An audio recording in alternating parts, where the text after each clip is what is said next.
Good morning friends, welcome to the prelims booster session. आज का पहला टॉपिक है G2 ग्रुपिंग। ये टॉपिक आपके इंटरनेशनल रिलेशंस के लिए इंपॉर्टेंट है। तो यूएस प्रेसिडेंट डोनाल्ड ट्रंप ने जो है G2 का रेफरेंस दिया है चाइना के साथ मीटिंग के टाइम पर। उसकी वजह से जो है डिबेट्स रिवाइव हुई हैं कि क्या यूएस चाइना डुओपोली जो है वो बनती जा रही है। तो G2 का कंसेप्ट जो है वो यूएस चाइना की डुओपोली दिखाता है ग्लोबल लीडरशिप में, जिससे कि यूएस के जो पार्टनर्स हैं एशिया और बियॉन्ड में, वो थोड़ा अनईजी फील कर सकते हैं। तो ये फ्रेमिंग जो है चैलेंज करती है बैलेंस जो कि बड़ी मुश्किल से मल्टीलैटरल इंस्टीट्यूशंस में गया है और स्ट्रेटजिक ग्रुपिंग्स जैसे कि क्वाड में बनाया गया है।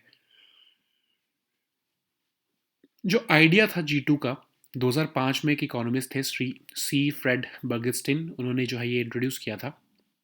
लेकिन उनमें यूएस चाइना का जो है ये G2 बनाने को नहीं कहा था। उन्होंने कहा था कि यूएस को जो है वो बायलैटरल रिलेशनशिप्स एक्सप्लोर करनी चाहिए बाकी के कंट्रीज़ के साथ, जैसे European union, China, Japan, Saudi Arabia के साथ, ताकि ग्लोबल इकोनॉमिक सिस्टम्स और एनर्जी फ्लोज जो है वो स्टेबलाइज हो सकें। 2008 के ग्लोबल फाइनेंशियल क्राइसिस के बाद G2 का आइडिया और ज़्यादा मोमेंटम गेन किया। और G2 का कंसेप्ट ऐसा नहीं था कि उसको G20 को रिप्लेस करना है या फिर IMF या WTO को रिप्लेस करना है, बल्कि सप्लीमेंट करना है ग्लोबल गवर्नेंस को। ओबामा एडमिनिस्ट्रेशन ने भी जो है वो फिजिबिलिटी जो है एक्सप्लोर की यूएस चाइना एंगेजमेंट के अंडर हु जिनताओ, इस G2 के कंसेप्ट के अंदर ही। तो दो दशक के बाद ग्लोबल ऑर्डर काफ़ी चेंज हो चुका है। चाइना अब जो है कॉशियस पावर नहीं है, अब वो असर्टिव पावर बन चुका है। और ट्रंप एडमिनिस्ट्रेशन जो कि पहले चाइना को एक स्ट्रेटजिक कंपेटर देखती थी, वो अब उसको स्ट्रेटजिक पार्टनर की तरह से जो है वो टर्म कर रही है, अगर हम पिछले एक एडमिनिस्ट्रेशन से कंपैरिजन करें तो। उस समय पर 2017 में ही यूएस नेशनल सिक्योरिटी स्ट्रेटजी ने चाइना के एक्शंस को as a threat to rules based international order कहा था। ठीक है। तो ये ट्रंप के जो रीसेंट एम्ब्रेस है, ये शार्प कॉन्ट्रास्ट में है उनकी अर्लियर कॉन्फ्रंटेशनल स्टैंस के। अगर हम कंपैरिजन में देखें तो G2 फ्रेमिंग जो है वो रिकॉग्नाइज करती है चाइना का ग्रेट पावर स्टेटस ऑल्सो। और लेकिन जो यूएस के पार्टनर्स के लिए ये फ्रेमिंग स्ट्रेटजिक एम्बिग्यूटी के कंसर्न्स रेज कर रही है। तो ये बायलैटरल प्रायोरिटाइजेशन जो है कॉन्ट्राडिक्ट कर रही है मल्टीपल इंडो पैसिफिक विजन जो है, जैसे क्वाड के थ्रू चल रहे हैं या बाकी अलायंसेस के थ्रू चल रहे हैं। अब इंडिया का क्या रिएक्शन होगा इसमें? अब डिप्लोमेटिक डिस्कशंस ने हिंट किया है कि क्वाड तक रीस्ट्रक्चर हो रहा है और शायद इंडिया टेम्परेली फिलीपींस से रिप्लेस होगा। तो ग्रोइंग इकोनॉमिक और स्ट्रेटजिक वेट के जो इंडिया का है, एक इंडो पैसिफिक आर्किटेक्चर बिना इंडिया के नहीं चल सकता। तो इंडिया के पास एक complex diplomatic calibration already India और यूएस के रिलेशंस में हो रहा है। जापान और ऑस्ट्रेलिया दोनों ही इसको अनईजी मान रहे हैं G2 रिटोरिक को। साउथ ईस्ट एशियन नेशंस जो हैं वो भी इसको कॉशियसली देखेंगे इस डेवलपमेंट को। ठीक है। तो अगर यूएस और चाइना जो है वो G2 मॉडल की तरफ मूव होते हैं तो स्मॉल स्टेट्स जो है वो स्ट्रेटजिक मार्जिनलाइजेशन फेस करेंगे। रूल्स बेस्ड ऑर्डर जो कि कंसेंसस बिल्डिंग पर बेस्ड है थ्रू ग्लोबल इंस्टीट्यूशंस, वो वीकन होगा बिकॉज डिसीजन मेकिंग जो है वो कंसंट्रेटेड हो जाएगी दो सुपर पावर्स के बीच में।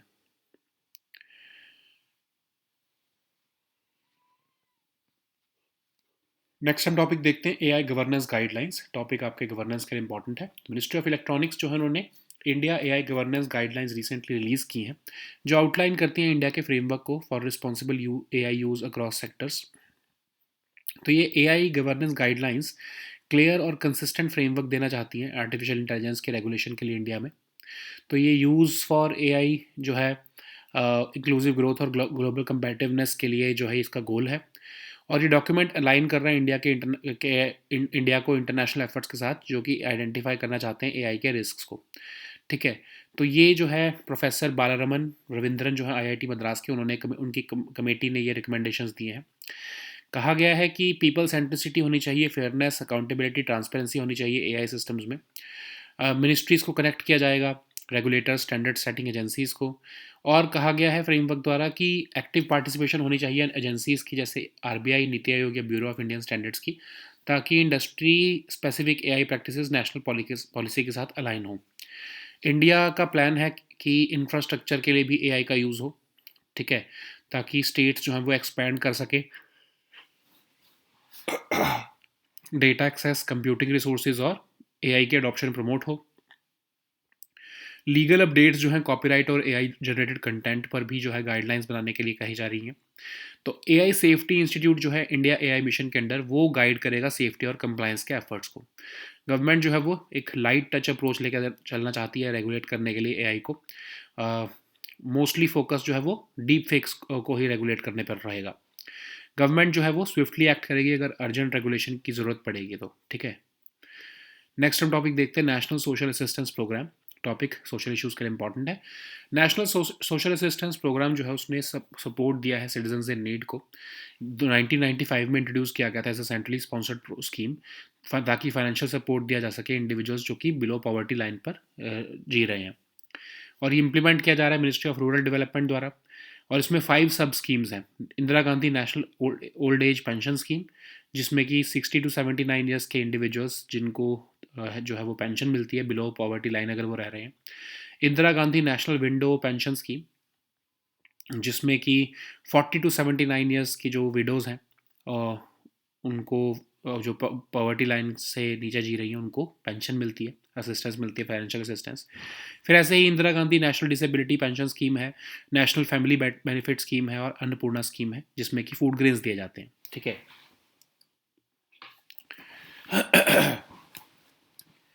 नेक्स्ट हम टॉपिक देखते हैं रियल क्राफ्ट पोर्टल। ये टॉपिक आपके इकोनॉमी के लिए और गवर्नेंस दोनों के लिए इंपॉर्टेंट है। तो गवर्नमेंट ने नोटिफाई किए हैं कुछ rules sustainable harnessing of fisheries in the exclusive economic zone के ऑनलाइन रियल क्राफ्ट पोर्टल के थ्रू। तो ये रियल क्राफ्ट पोर्टल है क्या? नेशनल ऑनलाइन प्लेटफॉर्म है अंडर ओपन सोर्स टेक्नोलॉजी, और ये डिपार्टमेंट ऑफ फिशरीज ने बनाया है। Web based citizen centric services देता है ये मरीन फिशर्स और कोस्टल स्टेट्स को, ताकि रजिस्ट्रेशन और licensing of fishing vessels, transfer of ownership related processes जो है वो ईजी हो सके। तो एक तरह से modern comprehensive transparent vessel data management system है ये कंट्री का। नेक्स्ट हम टॉपिक देखते हैं दीनदयाल अंत्योदय योजना। ये टॉपिक आपके गवर्नेंस के लिए इंपॉर्टेंट है। तो इथोपियन डेलीगेट्स ने कहा है कि वो जो उन्होंने लेसन्स लर्न किए हैं दीनदयाल अंत्योदय योजना से, वो अपने प्रोडक्टिव सेफ्टी नेट प्रोग्राम में इम्प्लीमेंट करना चाहते हैं। तो ये दीनदयाल अंत्योदय योजना क्या है? फ्लैगशिप पॉवर्टी एलिविएशन प्रोग्राम है जो मिनिस्ट्री ऑफ रूरल डेवलपमेंट चला रही है। मोबिलाइज करना चाहते हैं रूरल पुअर हाउस होल्ड्स को सेल्फ हेल्प ग्रुप्स में, ताकि कॉन्टिन्यूसली नर्चर और सपोर्ट कर सकें उनको इकोनॉमिक एक्टिविटीज़ में, जब तक वो अपनी इनकम इंक्रीज़ ना कर लें over a period of time. तो इसमें फॉर्मल क्रेडिट का उन्हें एक्सेस मिलता है, डाइवर्सिफिकेशन के लिए सपोर्ट मिलता है, स्ट्रेंथन करने के लिए लाइवलीहुड्स को सपोर्ट मिलता है, एक्सेस मिलती है कुछ एंटाइटलमेंट्स और पब्लिक सर्विसेज की। तो ये 2010 में एक्चुअली लॉन्च किया गया था प्रोग्राम, पर 2016 में इसका नाम बदल कर दीनदयाल अंत्योदय योजना कर दिया गया, और ये सेंट्रली स्पॉन्सर्ड स्कीम है। नेक्स्ट हम टॉपिक देखते हैं बैटन डिसीज़। ये टॉपिक सोशल इश्यूज़ के लिए इंपॉर्टेंट है। तो रिसर्चर्स ने देखा है कि मेल और फीमेल ब्रेन्स जो है वो डिफरेंट रिस्पॉन्स देते हैं टू बैटन डिसीज़, जैसे जैसे बैटन डिसीज़ प्रोग्रेस करती है। तो बैटन डिसीज़ एक बहुत ही रेयर जेनेटिक डिसऑर्डर है जो अफेक्ट करता है ब्रेन और नर्वस सिस्टम को। ये एक कंजेनिटल प्रोग्रेसिव और टर्मिनल न्यूरोलॉजिकल डिसीज़ है। इन्फेंसी स्टेज में ही शुरू हो जाती है और फिर कई बार ये चाइल्डहुड में भी शुरू होती है। ओकेजनली ये अडल्टहुड में भी हो सकती है, ठीक है। नर्वस सिस्टम के फंक्शन जो है वो धीरे धीरे डिक्लाइन होने लगते हैं इसमें। लाइफ एक्सपेक्टेंसी चाइल्ड की जो है वो कम हो सकती है इससे। कुछ चिल्ड्रन तो अर्ली चाइल्डहुड में ही मर जाते हैं इससे, और ये जेनेटिक म्यूटेशंस की वजह से होती है, ठीक है। तो most common type of Batten disease जो है वो CLN3 है। तो इसमें विजन लॉस होना, सीजर्स होना, डिलेड डेवलपमेंट होना, और फिर बिहेवियरल लर्निंग प्रॉब्लम्स होना, लॉस ऑफ लैंग्वेज या मोटर स्किल्स होना। विजन लॉस सबसे पहला सिम्टम होता है इसमें, और चिल्ड्रन जो है वो धीरे धीरे ब्लाइंड हो जाते हैं, वॉक नहीं कर पाते हैं, बोल नहीं पाते हैं, स्वेलो नहीं कर पाते हैं, व्हील चेयर या बेड पर कन्फाइंड हो जाते हैं। इसकी कोई ट्रीटमेंट नहीं है, ठीक है, लेकिन मेडिकेशन से जो है वो एक तरह से सिम्टम्स को सपोर्ट दिया जा सकता है। नेक्स्ट हम टॉपिक देखते हैं कोरागा ट्राइब। ये टॉपिक आपके सोशल इश्यूज़ के लिए इंपॉर्टेंट है। तो एक ग्राउंड ब्रेकिंग जीनोमिक स्टडी की गई है जिसमें कि आइडेंटिफाई किया है गया है कि एंसेस्ट्रल जो है सोर्स जो है कोरागा ट्राइब का, वो अगर हम देखें तो इंडस वैली सिविलाइजेशन के टाइम से चलता आ रहा है। तो ये कोरागा ट्राइब जो है ये दक्षिण कन्नड़, उडुपी डिस्ट्रिक्ट्स ऑफ कर्नाटका और Kasaragod district of Kerala state में पाई जाती हैं। ये पीवीटीजी हैं वो ऑफ कोर्स। इनकी पॉपुलेशन बहुत कम है, 1500 के आसपास है। और कोरागा भाषा बोलते हैं ये, डिपेंडेंट है एग्रीकल्चर और फॉरेस्ट रिसोर्सेज पर। बास्केट मेकिंग में इनके ट्रेडिशनल क्राफ्ट्स हैं। मैट्रिलिनियल सिस्टम ऑफ फैमिली है इनका। और जो है most senior person in the village के द्वारा ये लेड होते हैं। ड्रमिंग और ट्रेडिशनल म्यूजिक जो है इनका इंटीग्रल पार्ट है रिचुअल्स का और कम्युनिटी सेलिब्रेशंस का। फॉलो करते हैं हिंदुइज्म, बट इनके अपने ट्राइबल रिलीजियस बिलीफ्स भी हैं। नेक्स्ट हम टॉपिक देखते हैं मेलानिन। ये टॉपिक सोशल इश्यूज़ के लिए इंपॉर्टेंट है। तो मेलानिन जो है वो बताता है कि कैसे एंसेस्टर्स ने हमारे सन की जो हैवी यूवी रेज थी 50,000 साल पहले, उससे कैसे सर्वाइव किया। तो मेलानिन एक नेचुरल पिगमेंट है जो मोस्ट लिविंग ऑर्गेनिजम्स में पाया जाता है। ये स्पेशल स्ट्रक्चर जिनको हम मेलानोसोम्स कहते हैं उनसे बनता है। रिस्पॉन्स और इस कई तरह के टाइप मेलानिन होते हैं, जैसे यू मेलानिन जो कि रिस्पॉन्सिबल होता है ब्राउन और black shades of grey hair, skin और आइज़ के लिए। फियोमेलानिन जो कि रेड और येलो ह्यूज़ देता है। फिर न्यूरोमेलानिन जो आपके ब्रेन में मिलता है। और अगर मेलानिन रिलेटेड स्किन कंडीशंस अगर हम देखें तो विटिलिगो सबसे इंपॉर्टेंट आपको सबसे कॉमन देखने को मिलता है ये, जिसमें वाइट पैचेस हो जाते हैं। फिर एल्बिनिज्म जिसमें जेनेटिक म्यूटेशन की वजह से जो है मेलानिन प्रोडक्शन जो है वो अफेक्ट होती है। और पेल स्किन या हेयर या आइज हो सकते हैं। हाइपर पिगमेंटेशन भी हो सकता है अगर एक्सेस में मेलानिन हो रहा है तो, ठीक है, तो उससे डार्क स्पॉट्स आ जाते हैं। तो मेलानिन का अदरवाइज क्या रोल है? बायोलॉजिकल शील्ड बनता है ये, हार्मफुल अल्ट्रा वायलेट रेज को ये एब्जॉर्ब कर लेता है। और ये थर्मो रेगुलेशन के भी काम आता है बॉडी में। नेक्स्ट हम टॉपिक देखते हैं क्रिसमस आइलैंड। ये टॉपिक इंटरनेशनल रिलेशंस और एनवायरनमेंट के लिए इंपॉर्टेंट है। तो गूगल प्लान कर रहा है कि वो अपना large artificial intelligence data centre जो है ऑस्ट्रेलिया के एक remote Indian Ocean outpost of Christmas Island में लगाए। तो क्रिसमस आइलैंड जो है वो इंडियन ओशन में लोकेटेड है, south of island of Java. Administered है ये as an external territory of Australia. और ये एक ओशनिक माउंटेन पर लोकेटेड है, जो इसका हाईएस्ट पॉइंट है मुरे हिल। और यूरोपियंस ने सबसे पहले क्रिसमस आइलैंड को 1615 में देखा था, लेकिन इसको जब इसकी रीडिस्कवरी हुई 1643 में, तब से जो है वो इसके नाम पर रखा गया है। और यहाँ पर फॉस्फेट की डिस्कवरी हुई थी, तभी यूके ने इसको अनेक्स कर लिया। एक टाइम पर ये जापानीज के पास भी था, बट 1958 में ये ऑस्ट्रेलियन टेरिटरी बन गया। तो ट्रॉपिकल रेन फॉरेस्ट कवर है यहाँ पर most of the Christmas Island में। और अगर हम देखें तो पॉपुलेशन यहाँ की एथनिक चाइनीज़ है, small number of people of European ancestry भी हैं, मलाई लेबरर्स भी हैं, ठीक है। टेरिटरी की इकॉनमी शुरू में तो ये फॉस्फेट पर बेस्ड थी, बट धीरे धीरे जैसे जैसे उसका जो है वो लगभग ख़त्म हो गया है रिसोर्सेज, तो अब वो स्मॉल स्केल सब्सिस्टेंस क्रॉपिंग और फिशिंग पर ही डिपेंडेंट है, ठीक है। So now let us see all these topics in English.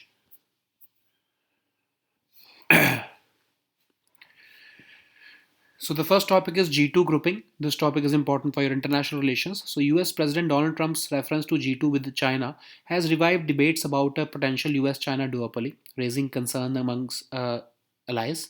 So this reference to the G2 is a concept which implies that US-China duopoly exists in global leadership, and this shift in tone could unsettle USA's partners in Asia and beyond. So, this framing is challenging the balance which has been built already with multilateral institutions and strategic groupings like Quad. So, idea of G2 was first introduced in 2005, but it was proposed that US must prioritize bilateral relationships with key global actors like European Union, China, Japan, and Saudi Arabia to stabilize global economic systems and energy flows.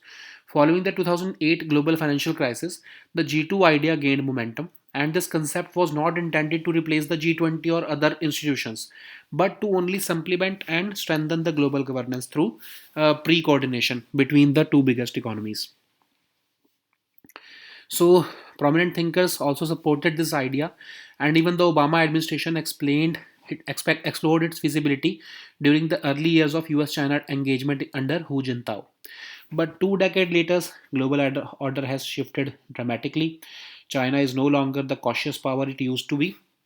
Under Xi Jinping, China has asserted itself across multiple domains. The Trump administration, which was pivotal in reframing China from a strategic partner to strategic competitor, has now changed its discourse towards China, and it is in sharp contrast to the earlier confrontational stance which Trump administration undertook in the previous presidency.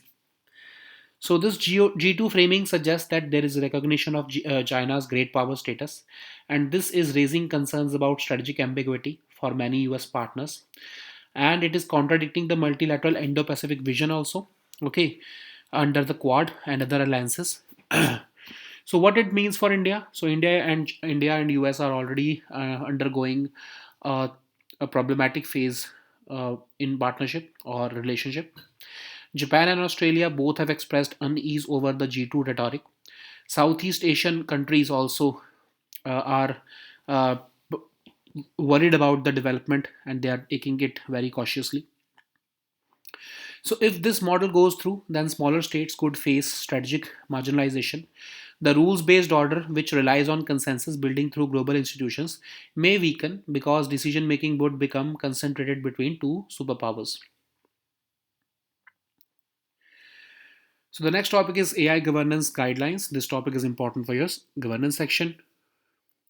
Ministry of Electronics has released the India AI governance guidelines recently, and this document outlines India's framework for responsible AI use across sectors. So there is a clear the aim is to create a clear and consistent framework for regulating AI in India. Now that we are the second largest user of tools like ChatGPT after the US, the goal is to use AI for inclusive growth and global competitiveness. This document aligns India with international efforts which focus on identifying AI risks. These guidelines were finalized by Ministry of Electronics committee led by Professor Balaraman Ravindran of IIT Madras. So these guidelines are based on values like people centricity, fairness, accountability, and transparency in AI systems. A new AI governance group is proposed to connect ministries, regulators, and standard setting agencies. This framework recommends active participation from agencies such as RBI, Niti Aayog, and Bureau of Indian Standards. Unlike many global frameworks, India is also planning to um, focus on AI infrastructure development, urging states to expand data access, computing resources, and promote AI adoption.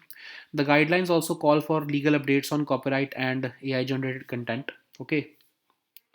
So AI Safety Institute under the India AI mission will guide the safety and compliance efforts for this under this framework.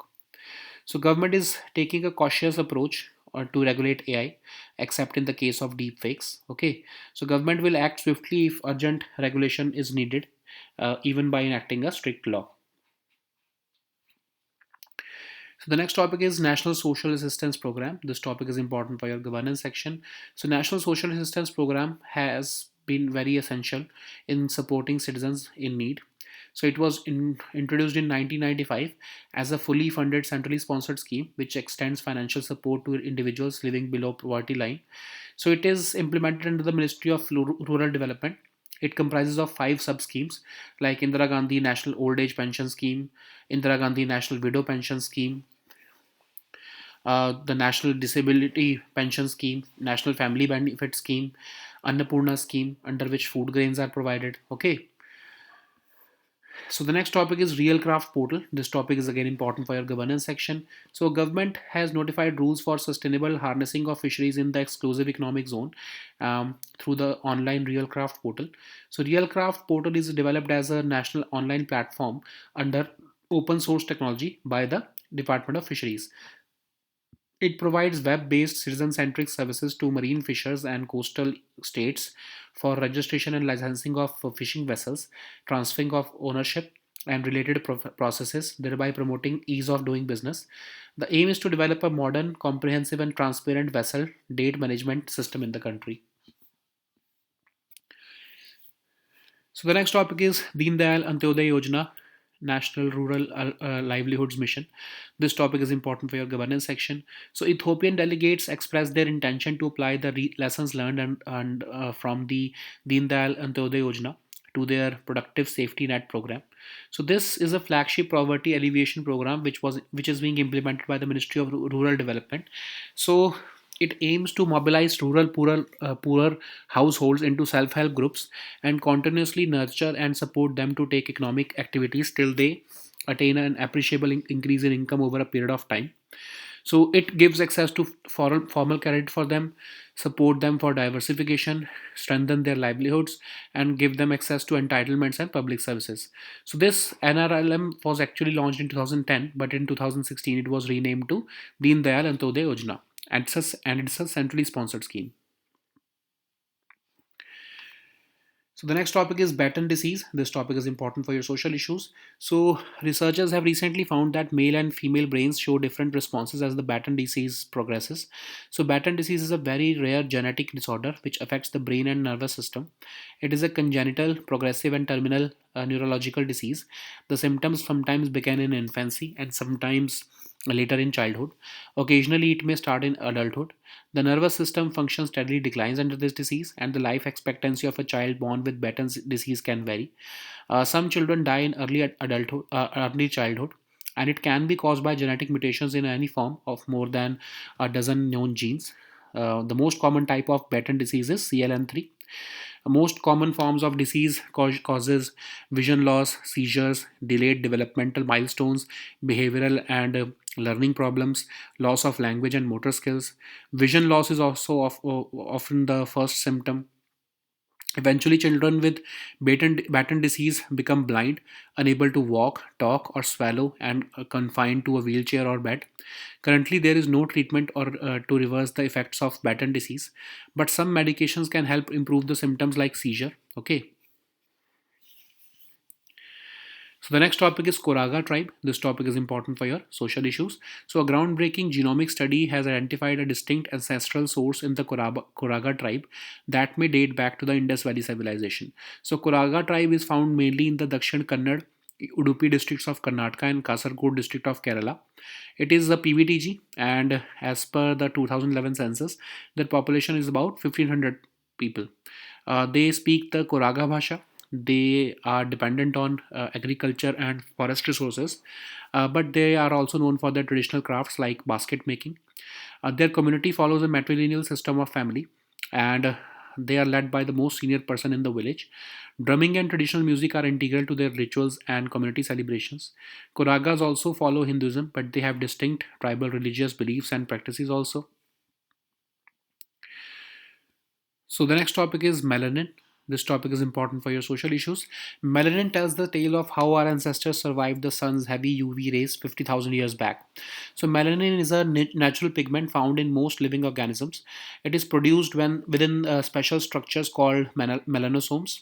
And there are three types of melanin: eumelanin, which is responsible for brown and black shades of hair, skin, and eyes. Then we have pheomelanin, which produces red and yellow hues. Neuromelanin is found in the brain. And what are the skin conditions caused by melanin? So, vitiligo is the condition in which the skin loses its pigment producing cells, leading to white patches. Then we have albinism, which is a genetic mutation that prevents melanin production, resulting in pale skin, hair, and eyes. Then we have hyperpigmentation, which is caused by excess melanin, causing dark spots or patches. So, what is the role of melanin? So, it acts as a biological shield, absorbing harmful ultraviolet rays, and it also helps in thermoregulation. Okay. So, the next topic is Christmas Island. This topic is important for your environment section. So, and also your international relations. So, Google is planning to build a large artificial intelligence data center on Australia's remote Indian Ocean outpost of Christmas Island, which is an island in Indian Ocean, and it lies about 360 kilometers south of island of Java. It is administered as an external territory of Australia. So the island is the summit of an oceanic mountain whose highest point on the island is called Moray Hill. So Europeans sighted the Christmas Island in 1615, but it was named for the day of its rediscovery in 1643. The discovery of phosphate on this island in 1887 led to the UK annexing this island. And later on, it was also occupied by Japanese.